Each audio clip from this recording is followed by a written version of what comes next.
Baik, Assalamualaikum warahmatullahi wabarakatuh. Waalaikumsalam warahmatullahi wabarakatuh. Baik, kita kembali di pertemuan organisasi dan arsitektur komputer. Kali ini kita akan membahas masalah set instruksi ya, arsitektur set instruksi. Untuk materinya saya share screen terlebih dahulu.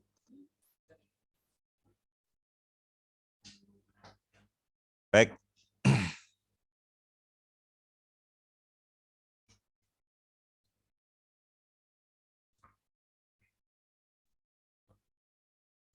Nah, apa itu arsitektur set instruksi? Adalah instruksi-instruksi yang digunakan CPU atau prosesor untuk menjalankan suatu perintah dari user atau brainware. Nah, digunakan apa? Digunakan apa ya untuk mengorganisasi atau memonitoring atau menggerakkan software atau hardware yang dibutuhkan oleh user atau brainware. Jadi karakteristik dan fungsi set instruksi adalah operasi CPU. Jadi ini dilakukan oleh CPU, terus kemudian isinya apa? Instruksi-instruksi yang bisa dilaksanakan atau dijalankan seperti itu. Instruksi itu disebut machine instruction ya, atau instruksi komputer atau computer instruction. Jadi pada intinya set instruksi itu adalah kumpulan dari instruksi yang berbeda yang dapat dijalankan oleh CPU. Itu disebut instruction set ya. Instruksi yang banyak itu namanya instruction set. Seperti itu. Nah, ini adalah karakteristik dan fungsi-fungsi dari set instruksi itu sendiri. Elemennya ada operation code atau opcode untuk menentukan operasi yang akan dilaksanakan. Terus kemudian ada source operand, reference ya. Ini merupakan input ya. Input bagi operasi yang akan dilaksanakan, inputnya di mana. Result operand reference ya, ini merupakan hasil dari operasi yang akan dilaksanakan. Kemudian next instruction reference itu memberitahu CPU untuk instruksi berikutnya apa yang perlu dijalankan, seperti itu. Jadi sebagai contoh, kalau next instruction reference itu berarti saat Anda pernah mencetak atau print di printer ya, di printer, terus kemudian kertasnya habis sebagai contoh ya, kertasnya habis, terus kemudian setelah diisi kertas, maka next instruction reference-nya adalah mencetak lagi ya, print lagi, seperti itu. Itu contoh next instruction reference gitu. Terus kemudian source atau result itu salah satunya berikut ya. Salah satunya ada di antara 3 jenis elemen berikut. Yang pertama ada di main memory ya. Kemudian tersimpan juga di CPU register, ataupun source tersebut itu terkirim ke I/O device. Jadi instruksi tersebut bisa ke main memory atau virtual memory, bisa ke register CPU, ataupun ke input output device. Terus kemudian set instruksi yang baik dan benar. Set instruksi yang benar itu sangat kompleks isinya, tetapi garis besarnya harus ada kelengkapan set instruksi, terus kemudian ortogonalitas ya, atau independensi dari instruksi. Itu tolong di mute ya kalau mau ngomong, dan kompatibilitas. Nah, ini di desain set instruksi. Terus kemudian selain ada 3 hal tadi, ya, kelengkapan, ortogonalitas, dan kompatibilitas, juga ada yang namanya operation repertoire, ya, berapa banyak operasi yang disediakan dan kesulitan akan operasi tersebut. Data types, tentu saja data yang perlu diolah, apa tipenya, entah itu char atau integer atau apapun itu. Terus kemudian register, ya, banyaknya register yang digunakan. Jadi register itu kan terbagi jadi 4 ya, A, B, C, D, ya. Register itu lah berapa banyak yang digunakan. Kemudian addressing itu berarti pengalamatan, mau dikirim kemana ini instruksinya. Nah ini format instruksinya seperti ini, opcode itu operation code, dia suruh ngapain, ya. Terus operand reference, ya, dan operand reference, artinya ini yang dari mana ke mana, ya, seperti itu. Terus kemudian jenis-jenis operannya ada address, number, karakter, atau logical. Kita lihat satu-satu. Address, number, karakter, dan logical. Apa saja jenis-jenis instruksinya? Ada processing, ada storage, ada movement, dan control. Oke, transfer data yang pertama, ya. Transfer data ini menetapkan lokasi operan atau lokasi yang dituju yang mana. Terus kemudian lokasi-lokasi ini berupa memori, ya, memori register A, register B, atau register C, atau register D. Terus kemudian panjang datanya berapa, terus kemudian mode pengalamatannya bagaimana. Nah, kita lihat nanti bagaimana contoh dari source-nya. Jadi bahasa yang digunakan ini kalau di CPU-nya memang bahasa mesin, tetapi kalau di tingkat menengahnya itu ada yang namanya bahasa rakitan. Seperti itu. Nah, bahasa yang sering saya gunakan apa Pak? Itu high level language, ya, artinya bahasa yang full atau sepenuhnya bisa Anda mengerti. Gitu. Terus kemudian bahasa di bawahnya ada bahasa rakitan, bahasa tingkat menengah. Ini separuh mesin, separuh mesin manusia.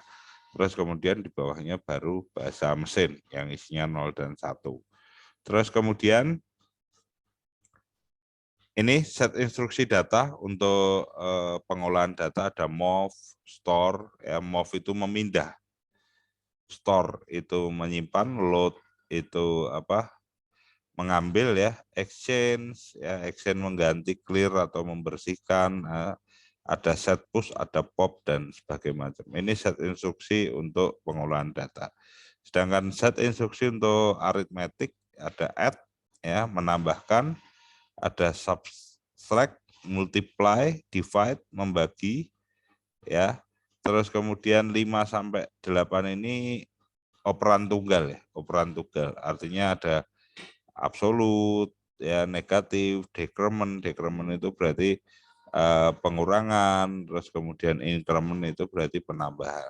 Nah, ini operation set untuk arithmetic, ya. Logical di situ ada and, or, not, XOR, compare, test, shift, rotate, ya, rotate memutar data gitu. Ini di logical. Terus kemudian dikonversi, ada translate, ada convert, ya. Di situ operation setnya. Terus di situ selain itu ada input output, start IO, ya, test IO, mengecek atau memeriksa koneksi input output device. Nah, ini kita bisa cek di sini di input output. Kemudian transfer control itu ada jam, ya, jam. Jadi bisa saja seumpama dari memori A jam atau lompat ke memori B. Nah, itu pakai jam, ya. Terus skip, ya, wait, atau hold, terus kemudian halt.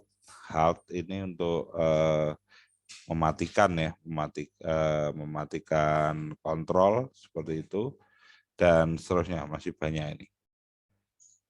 Terus kontrol sistem.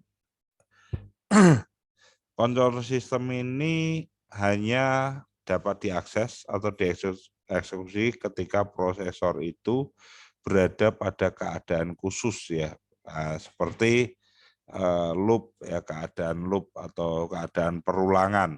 Nah, perulangan itu juga perlu yang namanya kontrol, karena kalau tidak ada kontrol jadinya nanti infinite loop, artinya looping atau perulangan yang tidak terbatas. Sehingga mengapa perlu kontrol? Kalau sudah tidak terbatas, maka jadinya adalah CPU akan bekerja terus-menerus. Berulang-ulang sampai dia tidak bisa melayani pekerjaan yang lain. Nah, ini namanya infinite loop. Efeknya apa, Pak? Efeknya ya lag ya, lag. Artinya kalau bahasa kita adalah nge-lag. Nge-lag itu gimana ya? Komputernya enggak bisa apa-apa, ya sudah itu. Bisanya apa? Di restart. Nah, ini adalah kondisi tujuan kontrol sistem agar tidak terjadi error di CPU ya. Terus jumlah alamat ya, jumlah alamat ini menggambarkan arsitektur prosesor ya. Semakin banyak alamat berarti semakin baik prosesornya. Terus kemudian instruksi ke memori itu juga ada beberapa. Yang pertama adalah memory to register ya. Memory to register itu berarti dari RAM ke register di CPU, memori di CPU ya. Jadi memori yang main paling utama itu adalah register, letaknya di CPU. Seperti itu. Jadi instruksi ke memori itu ada dari memori ke register, berarti RAM ke CPU. Memori to memori berarti RAM ke RAM ya. Register to register berarti antara CPU ke CPU. Jadi instruksinya itu di dalam CPU itu sendiri. Nah, ini macam-macam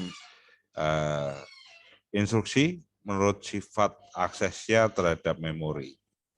Nah, saya kira itu yang saya bisa berikan. Saya berikan contoh beberapa operation set yang nantinya jadi apa sih itu, bahasa rakitan itu bagaimana sih. Sebentar saya share berikutnya. Baik, kalau bahasa rakitan berarti Anda juga harus mengenal yang namanya kode ASCII ya, entah itu tentang heksadesimal atau tentang desimal. Ini kebetulan saya download yang kode ASCII heksadesimal ya. 41, 42 dan sebagainya macam. Nah, ini Anda cari aja di internet tabel ASCII. Seperti itu pasti ada. Contoh bahasanya seperti ini. Jadi ini bahasa rakitan untuk mencetak huruf A contohnya. Ya. Nah, ini digunakan memori A100 ya, dia di A100. Terus kemudian move AH,2. Jadi memorinya itu yang digunakan adalah register A yang H. Yang H itu artinya A high. Jadi di dalam register satu poin register itu ada dua jenis ya, ada high, ada low ya. Ini contoh DL. DL itu adalah data low ya, data low. Jadi ada high, ada low setiap jenis registernya. Move AH,2 berarti ini adalah nomor servis untuk mencetak ini ya, mencetak huruf ya, nomor servis ya. Ini sudah standarnya menggunakan memori A100, terus kemudian move AH,2 ya. Terus kemudian move DL berarti register D, D itu isinya data ya.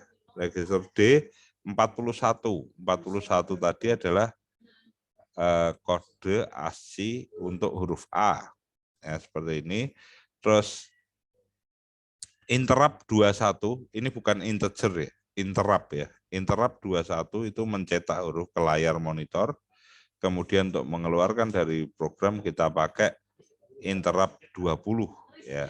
Nah, setelah keluar dari program maka akan di-run oleh prosesor untuk mengeluarkan huruf A. Nah, ini bahasa tingkat menengahnya untuk mencetak huruf A. Nah, apalagi, Pak? Nah, lagi, oke, untuk mencetak huruf A, C, dan C, gitu kan. A besar, C besar, dan C besar. Nah, ini menggunakan register A juga. Pak harus 100 ya? Enggak, mau A1, A2, terserah, gitu kan. Cuma A100, ini berarti service untuk cetak. MOV DL berarti datanya 41 heksa, berarti dia mencetak huruf A ya. Kita lihat di tabel, 41 sama berapa tadi? 43. 43 itu 41A, 43C ya. 43, 41 dulu, terus interrupt 21, mencetak huruf ke layar.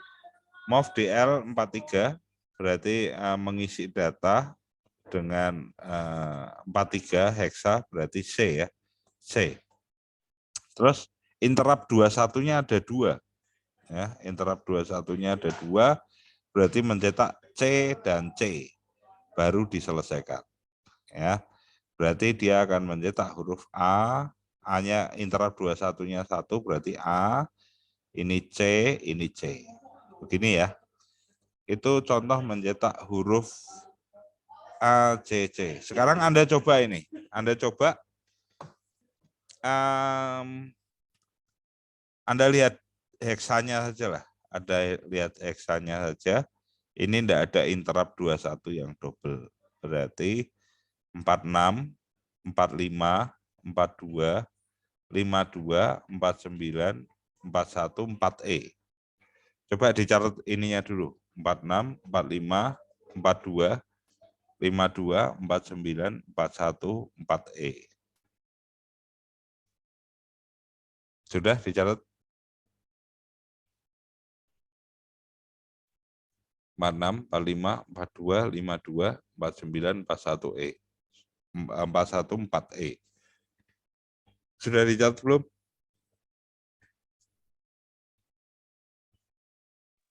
Sudah, Pak.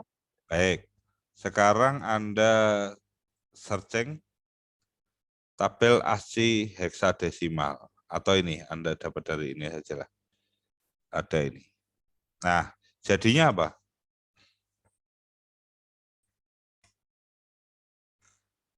Setelah diinterrupt 21, kode tadi, jadinya apa? Kalau kita lihat tabel ASCII ini.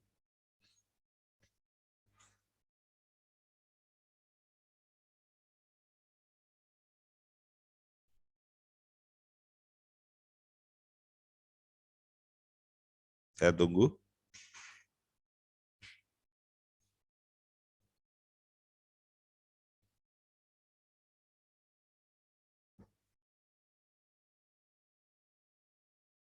Jadinya apa? 46, 45, 42,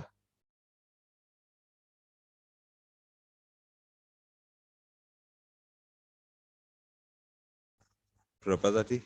46, 46, 45, 42, 52, 49, 41, 4E. Jadinya apa?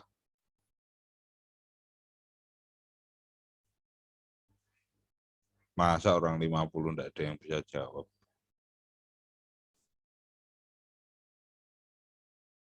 46, 45, 42, 52. 46, 45, 42, 52. Mana? 52 ya. Terus apa lagi? 52. Terus 49, 41, 4E. 49 menambah 9. 49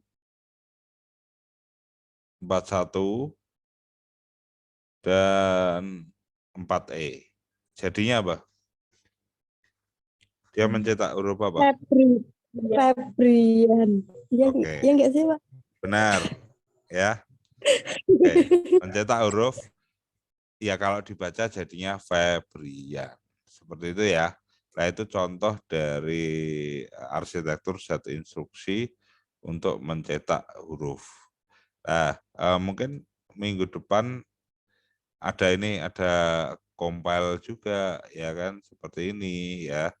Terus kemudian banyak sekali ya. Bisa dilihat. Mungkin minggu depan akan saya teruskan ya tentang sedikitlah tentang bahasa rakitan yang lebih kompleks lagi. Ini ada interrupt 21, terus kemudian ada looping ya. Nah, ini nanti jadinya apa? Nanti kita lihat. Ini jadinya apa? Coba ada yang bisa baca enggak kode ini?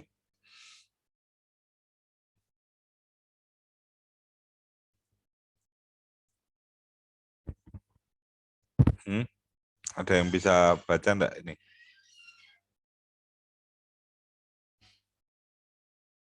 Jadi move AH, 2 ini service untuk mencetak ya.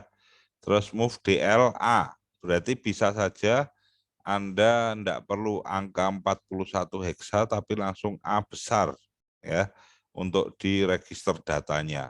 Kemudian move CX, 10, berarti dia C itu register C itu counter ya. Untuk counter untuk perulangan itu di register C.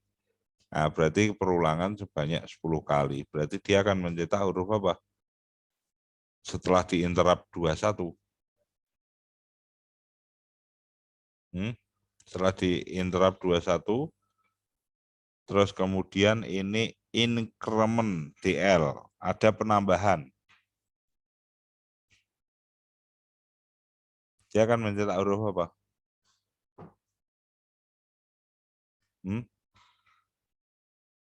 Jadinya ini kan. Nih. Dilihat di situ. DLA sebanyak 10 ya. Sebanyak 10, terus kemudian 10-nya ini kan ada H ya, heksa. 10 heksa itu berapa desimal sih?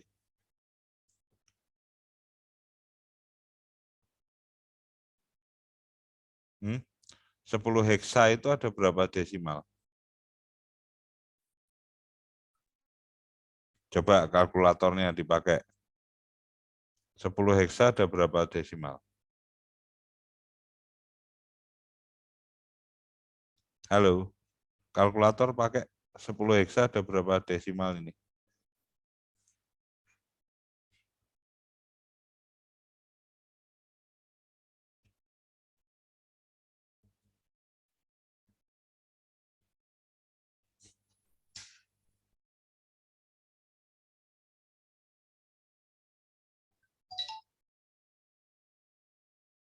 Halo. Kalkulator ada ya? Kalkulator saintik ya? Ada 10, Pak.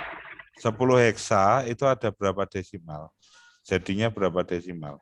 Ada 16. 16. Berarti ini akan diulang sebanyak 16 kali.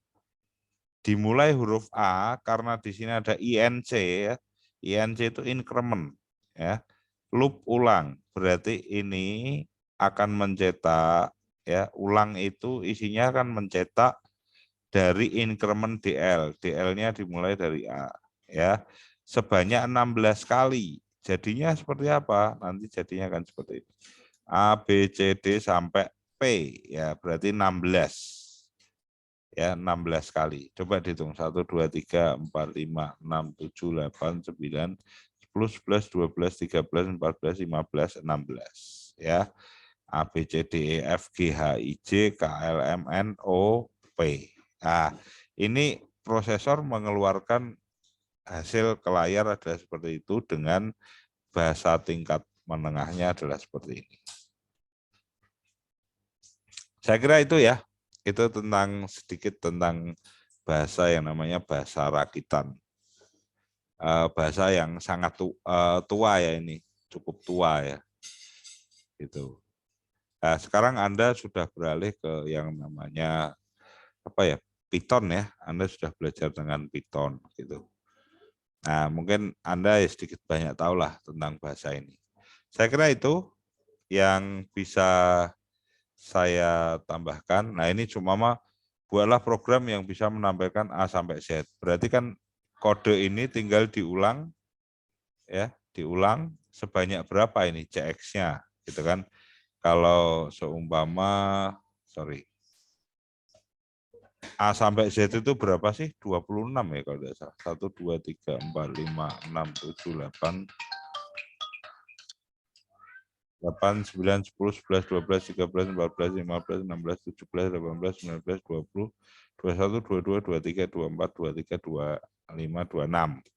Berarti tinggal saja ditambah ini 10H ini ditambah aja 26D atau 26 ya, enggak usah pakai D.